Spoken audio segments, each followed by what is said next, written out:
Check out Paddy Power's new and exclusive Cash Card Plus, available to use online, at ATMs or even down the local. Paddy Power, you beauty. Saturday, the 1st of July, is Derby Day. Welcome along to the Racing Post Weekend Postcast. I'm Bruce Millington, and in the company of my colleagues Lee Mottershead and Paul Kelly, plus Rob Catterson from Paddy Power, we are looking at 3 derbies: the Irish Derby, the Pitman's Derby, as the Northumberland Plate is known, and we'll have a little look at I will anyway, because I think I'm the only one who knows anything about greyhound racing. I'll be looking at the Greyhound Derby final, which takes place at Toaster. We've also got some good TV action at Newcastle and Newmarket, and the Festival of Racing at the Curragh continues on Sunday, where there's Group 1 action there, and we will also take a little peek across the channel to the Grand Prix de Saint-Cloud at, believe it or not, Saint-Cloud. So, plenty to get stuck into. Hopefully the lads have had a good study up and are full of good advice. We will start with the big ticket item of the weekend, 5:20 on Saturday at the Curragh, in front of a crowd of about 6,000. Controversially, they've decided to race on, despite the fact that most of the course is being renovated. It's the Dubai Duty-Free Irish Derby. And Rob Catterson, how do Paddy Power bet? Yeah, we've betting on all the big races the weekend, Bruce, and we're kicking off with this Irish Derby. Wings of Eagles, the Epsom Heroes, the 2-1 favourite. 9-4 about Walgeese, the French runner. It's 3's Cracksman, who's been easy enough to back all week because of all the rain we're getting here. 9's Capri, were 14's Douglas MacArthur, 25-1 Grandee, and 33's Bar. I'm actually in Dublin, believe it or not, and it's quite dry. And fun enough, I saw a tweet from one of the Irish newspapers that said something like, woohoo, the summer's returning, temperatures set to hit the low 20s. Is that a cause for celebration, Rob, when the mercury hits 20 in Ireland?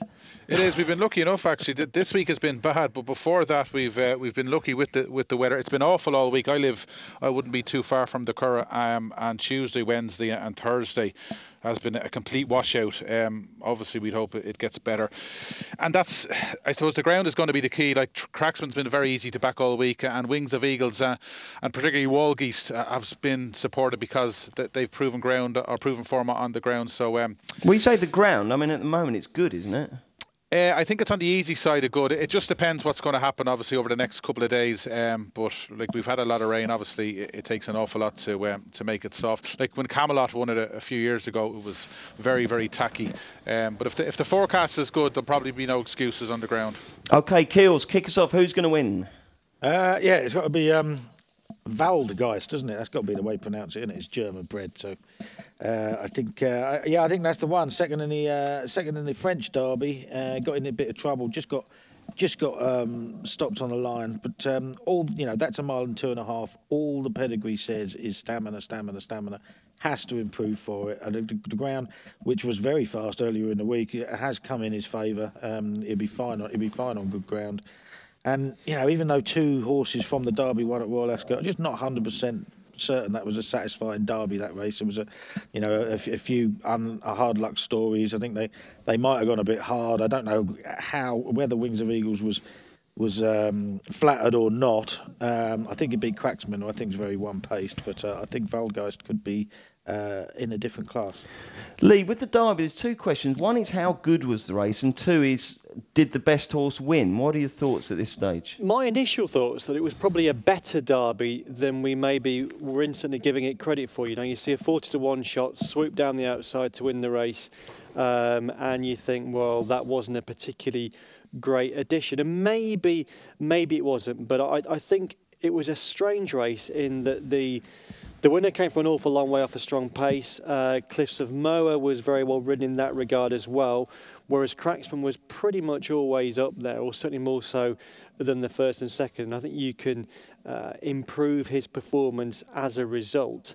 I wouldn't be necessarily convinced, though, that a mile and a half will be better for him than a mile and a quarter. And I would, although I say I think it was a better race than we gave it credit for at the time, I wouldn't necessarily be convinced that Wings of Eagles was the best horse in the race. I think from the Derby, the horse I'd be quite interested in is Capri. He made a big move mid-race. He covered more ground than others in the race. He went harder than others did earlier. And I think he's probably a better horse than the Derby gives him credit for. Shamey, who's generally the number 2 there, He's riding Capri. I could see him certainly getting in the places. But like Keels, I'd have massive respect for Andre Farb's horse. It's entirely possible that Prix du Jockey Club was a very hot running of the race this year. The win looks very good. It had won the French Guineas the time before. Farb wouldn't that often have a runner in the Irish Derby. He's had success in the race. He's pretty adamant that whatever the ground, he won't be unduly concerned. There's a feeling that some have that maybe Waldgeist does need quite a bit of juice in the ground to be seen at his best. Farb seems to be of the opinion that quicker ground won't be a problem. So of the big three in this Battle of Europe, I'd be siding with Waldgeist, but I expect Capri to run a big race too. What do you fancy, Rob?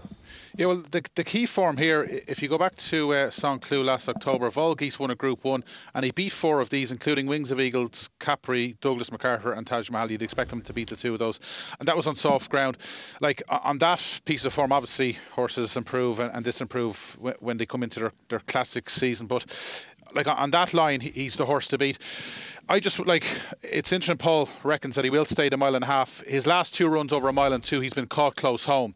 That'd worry me if there was no doubts about his stamina. And I think Ballydoyle will probably exploit that with the likes of Taj Mahal and the Anvil. They'll want to make it a proper test. If Paul could convince me that this lad will stay, I think he'll win. Isn't the Dammer a half sister of Mars Marvel or something like that? I mean, isn't he got really stout pedigree? I think he just got picked up by a faster horse, right? And given a strong run race, I think that would suit him. I'm convinced. None of you have named the winner. The winner is Douglas MacArthur. Well, how did you know that? I don't know. I just knew. I thought we haven't mentioned a horse that's quite interesting here, and you just have. Well, Lee, you wrote a very interesting column on Monday about pacemakers, and obviously Douglas MacArthur was the chosen one. But I thought for a pacemaker, he stayed on damn well at Epsom. I think it will be more likely to be the Anvil or Taj Mahal that will set the pace today. And I think if they put Douglas MacArthur in to win, I think he's a cracking each way bet. I think they'll certainly have come away from the Derby thinking, just as you did, that horse maybe ran better than they expected given how they rode him. And as you say, Taj Mahal has ridden that pacemaking role in his last couple of starts. The Anvil was ridden like that at Epsom. I'd have thought from the Derby evidence, they will think that Douglas MacArthur is too good to be wasted. Good, excellent. Right, that's that done and dusted. The other big race at the Curragh on Saturday is the 440. It's the Gain Railway Stakes over it's a Group 2 over 6 furlongs. And there's some decent animals in here, and no mistake. We haven't got any betting yet, Rob, have we? Can you give us a clue what the market might reveal by way of the Fav? Will it be Murillo, do you think? That's the big question. Like, this is a race I think everybody's looking forward to seeing priced up, because I'd say it's as good a renewal as the Railway we've seen. We've got Beckford for Gordon Elliott. We've got Murillo. Ryan obviously rides that, and then we've got this Verbal Dexterity who caught so many people's eye when he hosed up on debut. Throw in the De Bruyne horse. Throw in through Blue Moon for Joseph, who was a bit unlucky in the Coventry. I'd say you're probably talking 2's joint favourite Murillo and Verbal Dexterity, but I'd say Verbal Dexterity will go off favourite. And is that the one you think will win, Rob? I think so. I think he looked the real deal when he won on debut. Obviously on ground that he's maybe going to get on Saturday. Murillo, he's a good 2-year-old. He doesn't look a star. The Bruyne horse probably brings good form into the lineup. I think Joseph's could be the value. As I said, he was very slow away in the Coventry and he was doing his best work late on. But I'd say if you fancy Verbal's Dexterity for the Railway, you might want to back him for the Guineas before the race. Well, fun enough, I've just done that at 33 to 1. I was really impressed with this horse when he won first time out. Kills, this is a cracker, isn't it? It is a cracker, yeah. I mean, he was very, very impressive. I just don't know how good the race was. I mean, when you win a race by 9.5 lengths or what it was in soft ground, how many horses handled it. He might be really, really top class. But I was quite taken by the Gordon Elliott's Beckford first time out. That form is obviously nowhere near as good as what Verbal Dexterity has apparently shown, but it was over course and distance, and he was all set to go to Royal Ascot. I'd imagine he missed it because of the really, really fast ground, so we'll see. I might give him a chance. Might give Beckford a chance. Lee, the modern trend, particularly with social media, is to abbreviate horses, isn't it, and refer to them by their initials. We can't do that with Verbal Dexterity, can we? But will that be the one that the crowd clap home as it passes the winning line? Oh, you're on form over there today, aren't you? Yeah, I think he looks like. I mean, I didn't think it was a vintage Coventry. So although we got 2 horses coming from the Coventry, You would like to think that if there's a real star in there, they should be able to beat them. Jim Bolger looks to have that star, and I'd imagine that what Jim is thinking is that whatever Godolphin have offered for verbal dexterity before this race, he'll be able to increase the selling price to Sheikh Mohammed after it. Good point. Anything else at the Curragh that we should be backing, Rob Catterson? Yeah, a few stand out in the first. Speaking of Jim Bolger, I think he'll win with Dawn Delivers. And if this lad wins, he'll be the first winner of Dawn Approach, who's yet to have a winner as a sire. This lad should have won at Leopardstown. I think he'll make up for it in the opening race at 2 o'clock. In the 3:10, the Celebration Stakes, the one that I think Dragon Fee's one that'll certainly love the ground, but Alexios Komnenos, we haven't seen him since he was second to Churchill in the Tyros last season. He won his maiden at the Curragh, and then he ran well at Leopardstown. He's a group horse potentially. I think he'll win that. And we've got Canary Row, who again, if it gets really testing, he'll love the ground. He hosed up in a Goran Park handicap recently on really testing ground. He likes the Curragh, and he's won there. And obviously have another picked out, but that's the banker of the day, so we'll wait. Keep that one up your sleeve. Okay, well, so if you fancy a punt, then there's a few from Rob. And Ronan Lee from County Cork. He's got some betting money because he won our competition on Monday, so he gets a €25 free bet courtesy of our sponsors, Paddy Power. He answered the very simple question, which was who finished top jockey at Royal Ascot. It was, of course, Ryan Moore. There will be another chance to win a free bet courtesy of Paddy Power with Maddie and the gang in Monday's Postcast. Introducing Paddy Power's Hot Trot Jackpot, their new free-to-enter horse racing competition. Every Saturday, pick 5 horses in a free Lucky 31 bet for your chance to win the guaranteed £10,000 jackpot. T&Cs apply. 18+. BeGambleAware.org. The big day of the year for Newcastle Racecourse. All the Geordies will be in their finery up there, regardless of the weather, for Northumberland Plate Day. And the big race is at 3:30. And Rob, before the lads give us their views, take us through the leading prices. Okay, we're 5 places on this, and the market leader is Fly Me to the Stars, who looks as though he's been lined up for this. 11-2 Seymour, running in his 3rd plate. It's 8's Higher Power and Natural Scenery. We're 9-1 Jamais, 12-1 Lord George, and You're Kidding, and at 16's Bar. Lee, you go first. Who wins? I think it will probably be Natural Scenery for Godolphin, and Josephine Gordon has a very lightly raced profile compared to most of these in this race. Has 2 good wins at Newcastle. You can forgive the horse. The performance last time wasn't ridden to best advantage. So I think Natural Scenery could be a back-to-back winner for Godolphin. But I do think Seymour has been given a great chance of winning it to make up for last year's luckless defeat. Only £4 high. We all remember what happened last year. Swept to the front. People were practically congratulating Brian Ellison on winning the race he covets more than any others. Didn't quite happen. I just fear that maybe a horse in blue could again leave Brian frustrated. Okay, Kills, before you give us your plate view, are you in form? I can't remember. I haven't caught up with you since Royal Ascot. Royal Ascot was not great, was it? It's one of those where, I had a few fancies in advance that I sort of jumped off of, and some of those won, which is rather annoying. And it ended up being one of my worst Royal Ascots for quite a long while. But so you're confident that this weekend will bring a recovery? You've got to keep putting your head down and cracking on, haven't you? And I backed to nice with it yesterday. So hopefully on the way back, yeah. Are you confident about the plate? Reasonably, yeah. I mean, I was having a look at all of the Godolphin horses. I mean, I fell for one of theirs in the Queen Alexandra winning story, and it didn't stay. Now, if you looked at his form, I mean, he looked the absolute perfect type for this race. But then I looked at, and Godolphin had a hell of a lot of horses rated, 2 mile stayers rated in the right sort of bracket that you need to get into the Northumberland Plate, and they've settled on 2, Natural Scenery and Good Run. And I think Natural Scenery is a bit of a standout. If you can go back and watch that February win where she absolutely thrashed London Prize. Jockey was easing up well before the line, still pulling away. The distance could have been a lot more than 2 and 2.5 lengths. And she just looked like she absolutely loved the surface. I mean, that made it 2 from 2 there. She's 3 from 3 for Josephine Gordon. I think she just has to go really, really well. She went off favourite for the all-weather marathon. That was at Lingfield on Good Friday. But she was drawn wide and she was held up and she ran into trouble, and it just wasn't, it didn't pan out. But this long straight will suit perfectly, and I cannot see her finishing out of the frame. Copying Lee Mottershead again, Kills. Yeah, I know. Terrible, isn't it? Can't help it. Not an original thought in my head. Yeah. I mean, Fly Me to the Stars is favourite. You have to respect it. But a bit like the Says.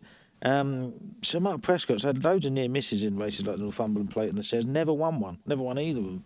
But and this is a lightly raced horse. I think the biggest field it's ever running is 10, and there's suddenly going to be 20. So I think it's probably up against it. I don't like him at the price. Righty-ho, 2 votes for Natural Scenery. Rob, who gets your vote? Yeah, it's not often, I suppose, that we get a full house for an 8-1 chance, but pretty much everything the lads have said are in my notes for Natural Scenery. Obviously, he's one of 4 course winners and 2 from 2, and as Paul said, things just didn't go right in that in the marathon race at Linkfield. So I think he'll be back to his preferred conditions here. Just in Paul's defence, when we go back to Royal Ascot, he did steer everybody in the direction of September going for the Chesham. Remember, so he certainly steered me. So I don't know if he backed her, but I missed the price. Yeah, it was 8-1, wasn't it? 8, yeah. I never had a bean on. In fact, I backed the second, or third even. Yeah, so well done there. Yeah, surely good. 3 votes for Natural Scenery. 20 runner, 2 mile handicaps. Piece of piss.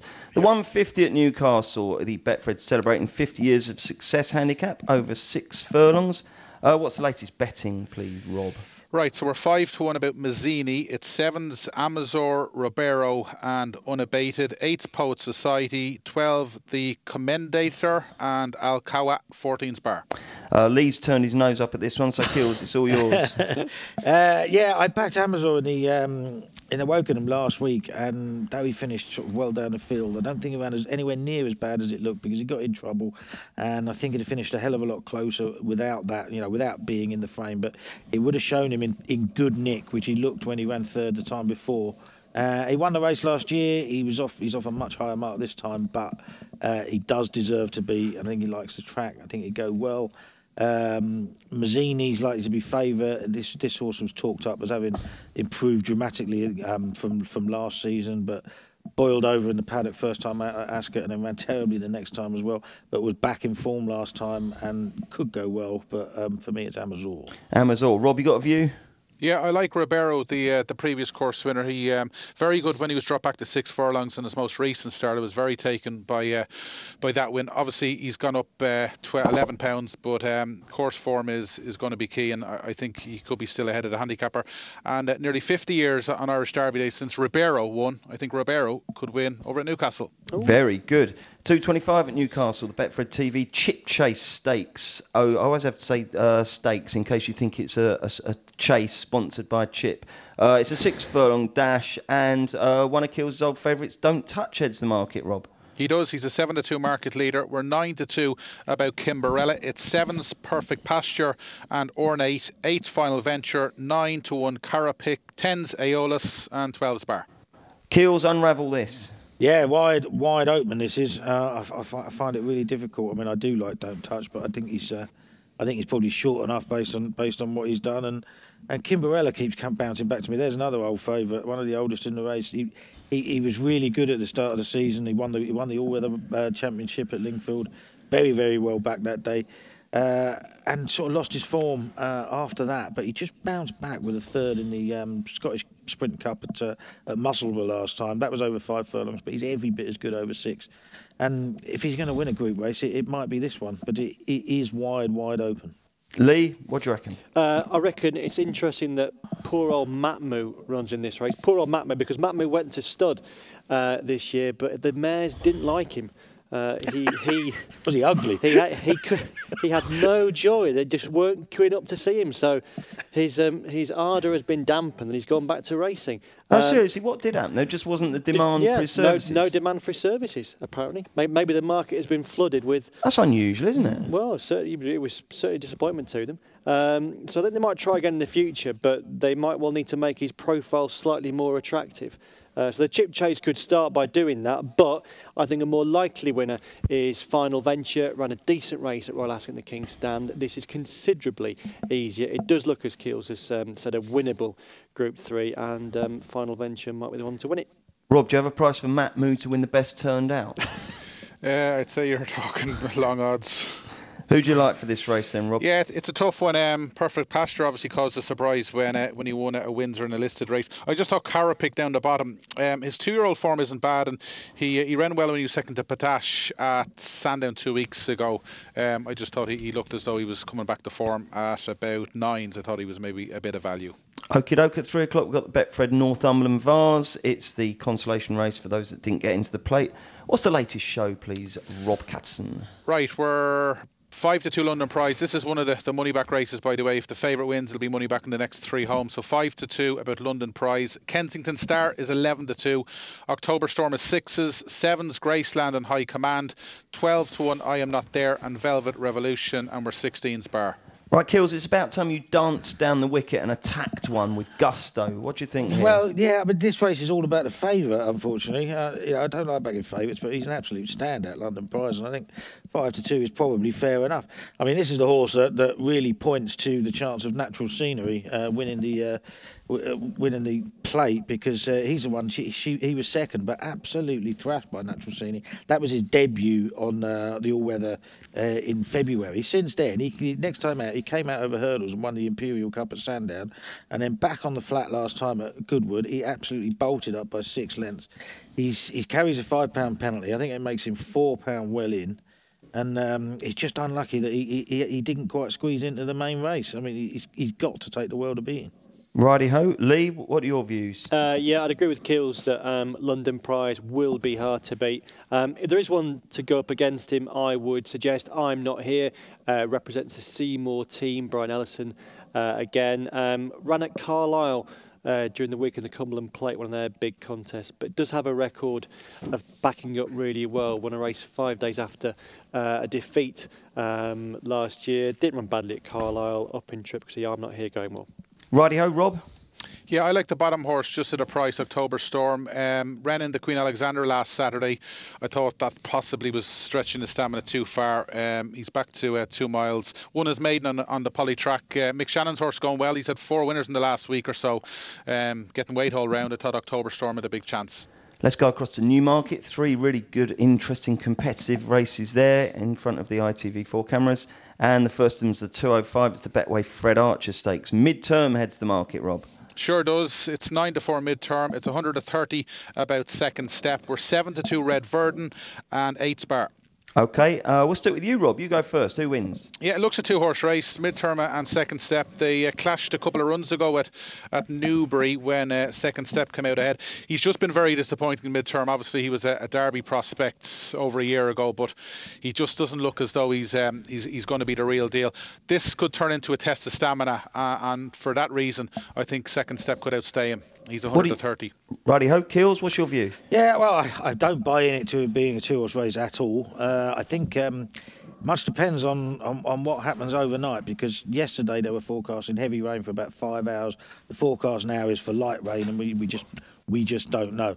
But I agree, Midterm's one of those horses that he just doesn't win, does he? I mean, he hasn't won since the Sandown Classic trial. He doesn't look entirely in love with the game for me. And second step is penalised. You're not going to find it easy. 2 I like. First of all, Red Verdon. Now, Red Verdon ran 6 in the Derby last year. He started doing all his improving early last year when he got a bit of cut in the ground, and he hasn't had any since. I don't think he's been running that bad. He was 7th in the Coronation Cup. I found a bit of trouble. Wouldn't have been much closer. And a staying on 5th over a 2 short 1 mile 2 in the Brigadier Gerard. So I think at the top of the market, he'll be mine. I'll be interested, and obviously you'll be interested, Bruce, in Rafe Beckett's Diamonds Pour Moi, who ran an absolute shocker at Chester on her return. Beckett having said that she had really improved physically over the winter in his stable tour. But he also said she needs some juice in the ground, and she's going to get that. And I think she'll run well, but the pick will be Red Verdon. Excellent. Always like to see a Rafe getting a thumbs up from Kills. Lee, have you got a strong view here? Not a strong view, but I think midterm could just be simply too good for them. One thing I would say, with my newsy hat on, and one of my sort of column subjects is the old telefront. This is actually not ITV4, it's main channel tomorrow. Oh, Bruce. sorry. And it just, a lot of racing fans are very sort of insular bunch, and sometimes we don't see the bigger picture. But, this is on the main channel. The Tour de France opens tomorrow on ITV4. I would defy anyone not to say that the Tour de France is a bigger deal than most of the racing taking place tomorrow. So sometimes racing people just need to see the bigger picture. Most days they're going to be on ITV4 during the year, but realistically the Tour de France is bigger than most days that will be on ITV4. Let's not moan so much. Very well said. Very well said. Have you actually got a Newsy hat on at the moment? I'm missing you guys. I'm stuck in a little room in our Irish office. You're Todd. I am. Yeah, Oh, I am. I am. Never mind. 240, the Betway Empress Fillies Stakes, a listed race. And it's another wide open one, isn't it? We've got some good competitive stuff. 6 furlongs is the trip. What's the latest show? I was going to say Paddy. What's the latest show? Paddy Power from Rob Catterson Bookmakers. Yeah, loads of winners here, Bruce. Elizabeth Bennett is our 3-1 favourite. We're 7-2 to Janice, 4-1 Dan Steva. It's then 9's So High Society, and we're 12's Bar. Go on then, Rob. Stick with you. Who wins? Yeah, I was very impressed with Janice on debut for Richard Hannon. She did an awful lot of things wrong. She was slow away. She showed plenty of greenness, and she still managed to win in a Newmarket Novice Stakes. Being by Arcano, any rain wouldn't be a negative. I think she could be group class in the long run, so she'll do for me. Lee, who will do for you? I think it's a wide open contest. Dan Steva has won both her starts, but very green in winning them. I think you get a bigger price by Althea, though. She did the job nicely at Carlisle, and Carl Burke, I think, even though he's had sort of quiet reflection, I think in races like this, his runners might occasionally be overpriced relative to the bigger yard, so I'll go with Althea. Keels, who are you going with? Yeah, 2. I mean, I agree with everything Rob said about Tajanos. I thought she had a bit of knee action at Newmarket as well. So I think, she'd definitely be happy with the ease in the ground. There was ease in the ground then, and she did plenty wrong.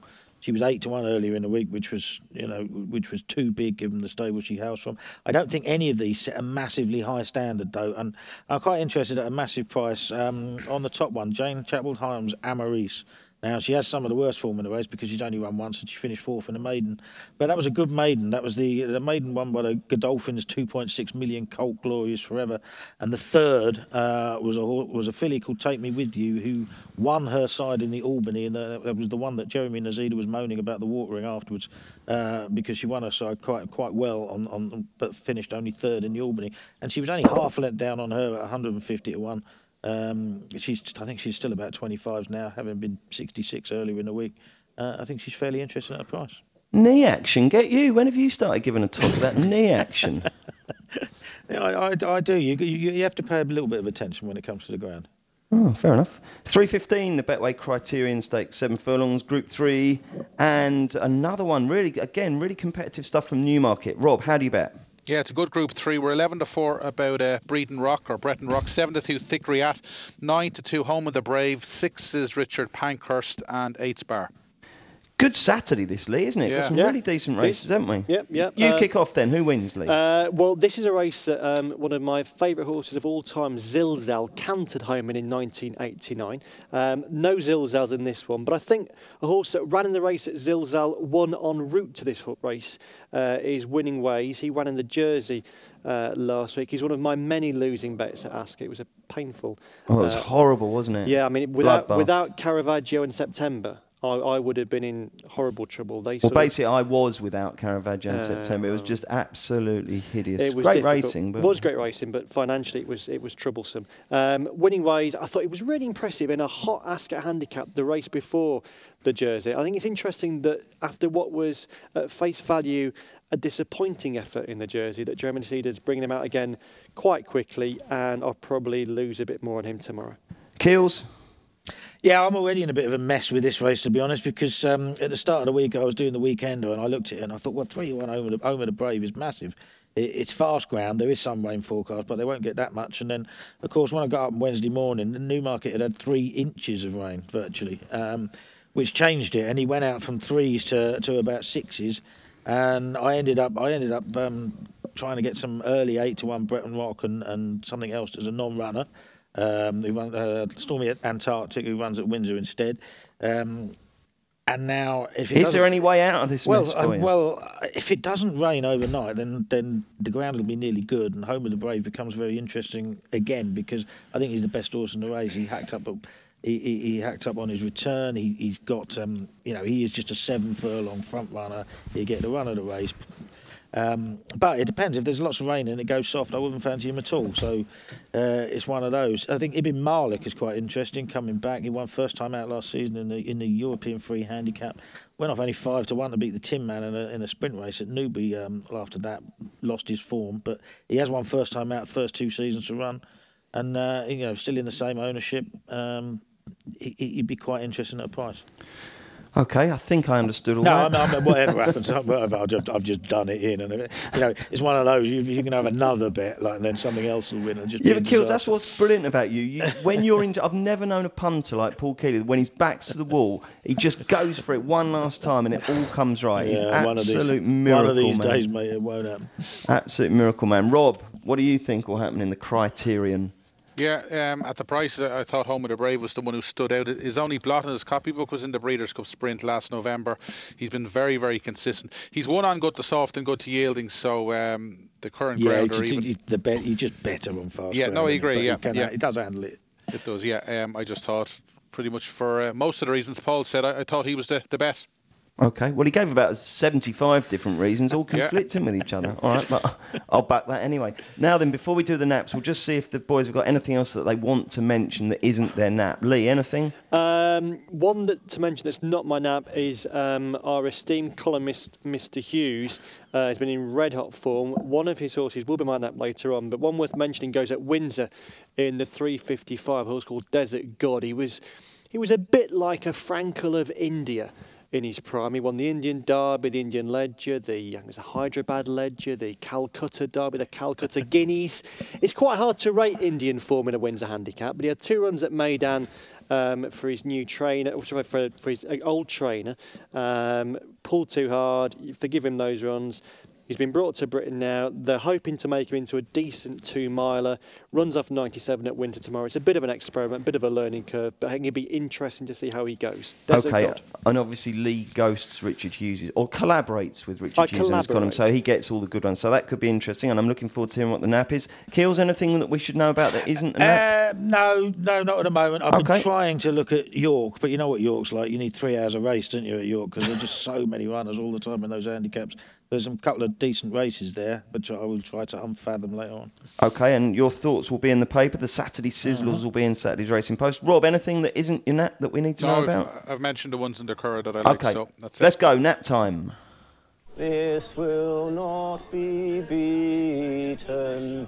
Do you know, someone tweeted a little clip of the original of Steve singing that song, and I still can't get my head around the fact that Steve Palmer sang that song in a betting shop and it went out on BBC. It's one of the all-time great television moments in my life. When he gets to the bit and he's just doing his final thing and it's going to get beat. Anyway, hopefully none of these are going to get beat. Lee Mottershead, you go first. 4:20 at Newmarket. Nathania said Richard Hughes. She ran a decent race at Goodwood over a mile and a quarter last time. A mile and a half will suit her better, but a cut in the ground will suit her better. And I said the yard is in sizzling form. Nathania in the 4:20. I'll take it. Yeah. Okay, Kills. There we go. Yeah, I'm all over natural scenery in the Northumberland Plate, which is 3:30 Newcastle. Okay, and Rob. Yeah, the 6 o'clock at the Curragh. It's a competitive handicap, but Whiteout hosed up in a similar race not that long ago. Ryan Moore has gone for Willie Mullins' other horse, Laws of Spin, but I think he's got it wrong. She'll go out in front, make all, and it doesn't matter what ground she'll win at, and she'll be a price. Whiteout in the 6 o'clock at the Curragh. Okay, Curragh Sunday coming up next. Introducing Paddy Power's Hot Trot Jackpot, their new free-to-enter horse racing competition. Every Saturday, pick 5 horses in a free Lucky 31 bet for your chance to win the guaranteed £10,000 jackpot. T&Cs apply. 18+. BeGambleAware.org. Hi there, Bruce Millington, Lee Mottershead, Paul Keeley and Paddy Power's Rob Catterson looking ahead to the Curragh on Sunday. The Group 1 action keeps coming. At 4:20, it's the Pretty Polly Stakes. Rob, how do Paddy Power bet? Right, as of now, we are 13-8 Zakova, 2-1 about Journey. Good support for her in the last couple of days. 8's Craig Pipes, 10-1 about Smart Call, 12's Neswa, and 14's Bar. Lee, who's going to win the Pretty Polly? I think Smart Call is a big price at those odds. I think she'll be suited by going back up to 10 furlongs after her run at Ascot last week. But I think the likeliest winner is Journey. She could have gone for the Hardwick. The ground was thought to be a bit quick for her at Ascot. She ran a race full of promise in the Coronation Cup. She's really a horse who'll get better as the year goes on. But I didn't think this was a particularly red-hot Pretty Polly, and I think Journey might well be able to win it. Keels? Yeah, interesting thing about Journey is I don't think she's ever won first time out, has she? And she had what you call the coffin draw at Epsom as well in the Coronation Cup. So I think you can write that off. And I think she is the most likely winner. I do like Lee, like Smart Call, and I wouldn't rule out a big run from Rain Goddess at the bottom as well. Second in the Sandringham Handicap. Just got nabbed late on by one of those typical rides of Jamie Spencer. So I say Rain Goddess for a bit of each way. But basically, apart from that, you're parroting what Lee said about the Pretty Polly, yes? Yeah, absolutely. Yeah. Come on. Good. Parroting, Kills. Pretty Polly. Oh, yeah. I got it. Good, yeah. Rob Catterson. Sorry, mate. Right, yeah, it's a cover for me. I know she's got ground to find in Journey from Ascot last October, but she hosed up in the Man of War. I think given that this is a home game for her, I think she'll justify favouritism as a cover in the Pretty Polly. Okie doke, we've got some very big names running the 450. It's the Curragh Cup, Group 2, and good old Wicklow Brave, the horse who any type of race, any trip, he's there, he's competitive. It's a 1 and 6, so it's an absolute breeze for him here. What price is he, Rob? Yeah, he's a great Grade 1 winner, obviously, and a Group 1 winner. He's 2-1 favourite. Forgotten Rules is 5-2. It's 9-2 about Rekindling. El Lidor is 13-2. Stellar Mass is 8s, and it's 14's bar. Keels, what's going to happen here? Well, I can't say I've had a massive look at this race, but I love Wicklow Brave to bits, so I'll end up just backing him. Obviously he did me a massive favour when he won the Irish Champion Hurdle. Punchestown Champion Hurdle. Whether he nicked the race or not from the front, I don't know. But, they gave him a hell of a lot of a big lead there. A bit like Order of St George did last year in the Irish St Leger. He's a very, very good horse on his day. And, like I said, I love him a bit, so I'll back him whatever I looked at. You big softy. I am, I can't help it. Lee, what are you going to be backing here? Yeah, well, he did get a great ride when he went at Punchestown by Paddy, friend of the Postcast, Mullins. But he's a high-class flat horse, ran a good race in America last time. However, a likely bigger price, I'd say. Rekindling, he's one of the horses I backed in the Derby. I thought he ran in the Dante like a horse who would be better the further he went. Didn't actually run his race at Epsom, but he's going to be interesting over this sort of trip. Rekindling for Joseph. Who for Rob? Yeah, Wicklow Brave. Of the top two, I think Wicklow Brave is the standout. Forgotten Rules hasn't won in over 2 years, and he's just, while he was a top stayer a couple of seasons ago, he's not that anymore. Of the top two, I just thought this is a race where we could get a shock. Stellar Mass ran well for a long way into Hardwick. He'll like easing the ground. It could be a big weekend for Jim Bulger. I thought Stellar Mass at 8s might be a bit of value, stepped up and trip. Righty ho, over at Saint-Cloud, the 255 is the Grand Prix de Saint-Cloud, Group 1 over 1 mile and 4. What's the latest betting from Paddy Power? Right, we're 130 about Zarak. We're 7-2 Hawkbill and Silverware. My Dream Boat is 8-1 with Robin of Navan. It's 10-1 Doha Dream and 12's Bar. Keels? I think My Dream Boat might be a little bit of value here. Second last time, finished ahead of Hawkbill in that soft ground race at Newbury. He's probably been a little bit sort of ignored because he won the Prince of Wales last year. Let's not forget. If we get any rain, all the better. It's a tight little race. I wouldn't want to be backing anything too short because there's plenty who can win it. And I think that staying at 1.5 miles is going to bring out a little bit more in My Dream Boat. He wasn't ignored by me. I tipped him for the Hardwick last week and they pulled him out. That's no good. Lee, what do you think will happen here? Well, there was a Group 1 minus and a Group 1 plus sort of category for these races. This will be a Group 1 minus. It's not Group 1.5. Group 1.5. Yeah, it's not a great event by this by the grade. That means it's winnable. Silver Wave won a similar renewal last year. He's got great form at Saint-Cloud. Many of his best runs have been at Saint-Cloud. There's no superstar in the field. I think Silver Wave might be good enough to win it again. Silver Wave, and who for you, Rob? Yeah, I'd echo the lads' thoughts on the standard. I'd give Hawkbill another chance. Obviously, he's the Eclipse winner from last year. And I know he was disappointing maybe a little bit the last day, but I think he's worth a second shot. Rob, sorry, I've gone out of sync. We should have done your Curragh roundup. Anything else at the Curragh on Sunday that you like? Nothing other than the ones we've mentioned. Obviously, we've got the Group 3. Obviously, the Great Gatsby now with Dermot Weld.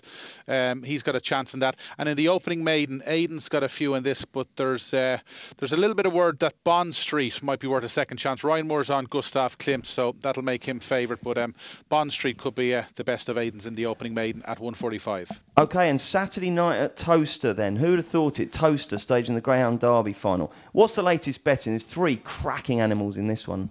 Yeah, there is, and for not for a change, obviously we won it last year, but it looks as though it's going to be an Irish win. We make Clare's Rocket the market leader after his good semi-final win. It's 5-4 Clare's Rocket. Tyre O'Shea is 7-4 for a PJ Fahey. Then we've got Hiya Bud in Trap 1 at 3-1. Looks at 3-dog race, Bruce, because it's 12s at a bar that. Lee?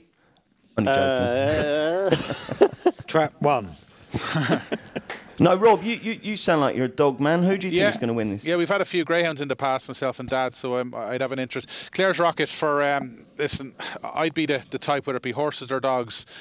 Greyhounds have got to prove themselves, and this Clare's Rocket has been pretty much hyped up ever since he won the Produce Stakes in Clonmel, and I've always sort of opposed him. Now, he's probably half proven me wrong in the English Derby, but I think if Tyre O'Shea can get a clean break and can turn close, I think he's got the pace to pick up Clare's Rocket. So, could be an Irish one too, but I think Tyre O'Shea in Trap 5 at 7-4 for PJ Fahey, who's still waiting on his first English Greyhound Derby win. Yeah, I'm with you on that. I think Tyre O'Shea's spectacular. I think he's going to come through. Okay, weekend plans, Kills? Yeah, we finished. You didn't ask me about other Sunday races. What's going on? Oh, sorry, go on then. I had a look. Oh, you have actually bothered. Normally when I say, right, let's look at the other Sunday cards, you're making that frantic sort of gesture. No, I actually made an effort, mate. Okay, come on then. What have you got? Yeah, I'm trying to find them now, and I am one sec. Oh, come on, Graham Rodway. Yeah, Windsor. Yeah, two horses at Windsor to start with. In the 340, we have Storm Ahead, who I had a good bet on at Newmarket last time. Just far too keen in the soft ground. In the race won by GK Chesterton, so it worked out really well because he won at Epsom. He's miles better than he showed at Newmarket Storm Ahead, so I think he'll go well. And in the very next race, Dark Shot in the 4:15 in a sprint was a little bit unlucky in the dash at Epsom. Only just failed to get up against Caspian Prince. Although only 5th next time, that was in a listed race, so probably improved again. I think he's quite, reasonably treated, just at £3 higher than at Epsom. And we go back to the Curragh. In the Rockingham, I do not know what Naggers is going to make of running 5 furlongs for the first time, but this Paul Midgley sprinter is going to be group class on easy ground by the end of the season, so you have to back it. Fantastic. Okay, that's absolutely superb. Sorry, what a bonus. A couple of bonus tracks there from Kills. What are the weekend plans, Kills, apart from winning loads of money on those horses you just I'm named? considering taking Sean out on the piss with the lads after work tonight, given that he's in the office. Yeah, Keeley Jr. is up doing some work. And what a presentable, lovely, polite lad. Yeah, I know, it's embarrassing. No one can believe he's yours. But he's an absolute credit to you, Kills. We've enjoyed having Sean there. Whether he'll enjoy going down to the Cat and Canary or whatever with you remains to be seen. Absolutely. But, and anything else? No, I need to update tipping records tomorrow, which I'm miles behind on because I've been on a losing run, and I only sort of tend to update them when I've had a few winners.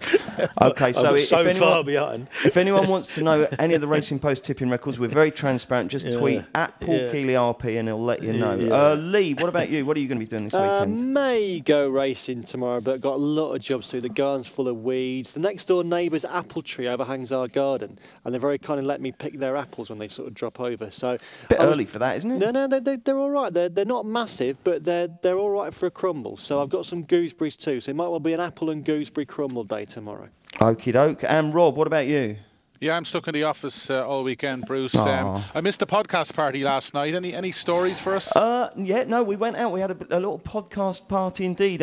Met Frank the Tank Hickey for the first time. What a lovely chap he is. And Ed Quigley, who does the football postcast on Thursday.